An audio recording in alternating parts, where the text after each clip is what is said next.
اور میں اپنے قائد عمران خان صاحب ان کی ISF کا بھی رکن ہوں اور ان کے رینکس میں سے آیا ہوں۔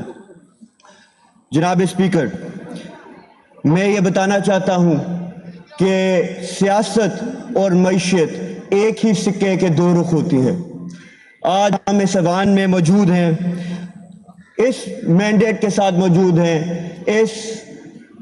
اس سیکرڈ ایوان میں موجود ہیں، مقدس ایوان میں عوام کی طاقت کے تھرو یہاں پہ جو بھی بل پاس ہوتے ہیں، جو قانون سازی ہوتی ہے، جو بجٹ پاس ہوتے ہیں، وہ اس لیے پاس ہوتے ہیں کیونکہ ہمیں عوام کی طاقت یہاں تک پہنچاتی ہے اور ان کی اظہار رائے کے تھرو یہاں پہ جو بھی کارروائی ہوتی ہے وہ چلتی ہے۔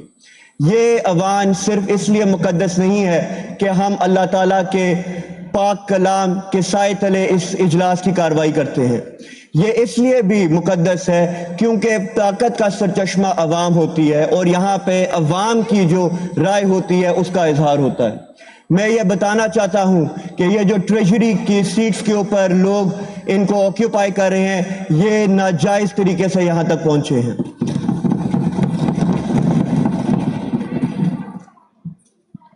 یہ اس سیاسی نظام جو ہمارا بوسیدہ سیاسی نظام ہے اس کی ایک ناجائز پیداوار ہے۔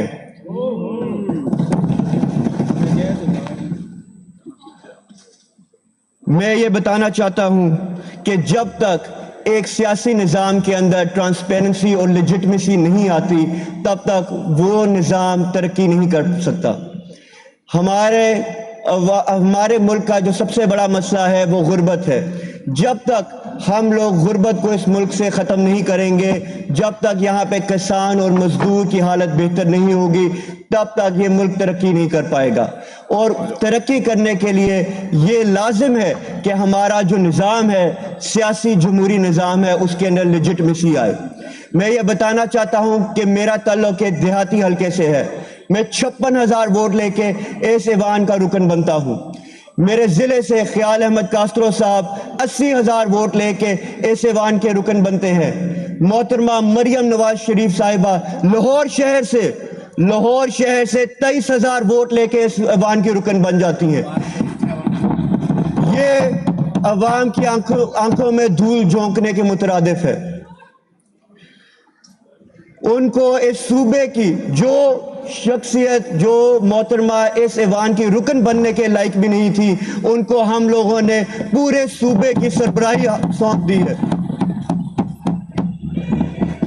کہاں پہ گیا وہ ووٹ کو عزت دو کا نعرہ؟ کہاں پہ گیا وہ ووٹ کو عزت دو کا بیانیہ؟ اس کو تو آپ نے جوتوں تلے رون دیا ہے، اور وہ بھی محترمہ کے گوچی اور لوئی وٹون کے جوتوں کے تلے نہیں، آپ نے بھاری بھرکم بوٹوں تلے رون دیا ہے اس کو۔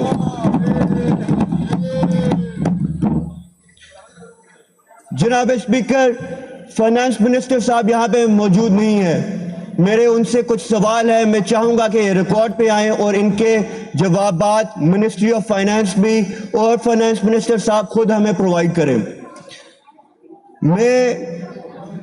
میں جب بجٹ کو سٹڈی کرتا ہوں، اس کے ایسٹیمیٹس کو، تو میں دیکھتا ہوں کہ نامنل ویلیو میں تو سوشل سیکٹر کی جو گورنمنٹ سپینڈنگ ہے وہ انکریز ہو رہی ہے، مگر ہمیں بتایا جائے کہ as a percentage of GDP per capita and adjusted for inflation کیا یہ انکریز ہو رہی ہیں یا یہ ڈیکریز ہو رہی ہیں؟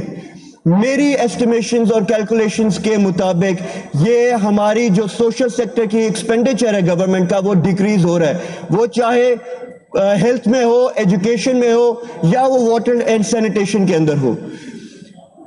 میں یہ بھی بتانا چاہتا ہوں کہ ہماری جو حکومت ہے اس وقت کی، یہ ناجائز حکومت، انہوں نے ہمارے ہیلتھ کے بجٹ کے اوپر adjusted for inflation decrease budget کیا ہے۔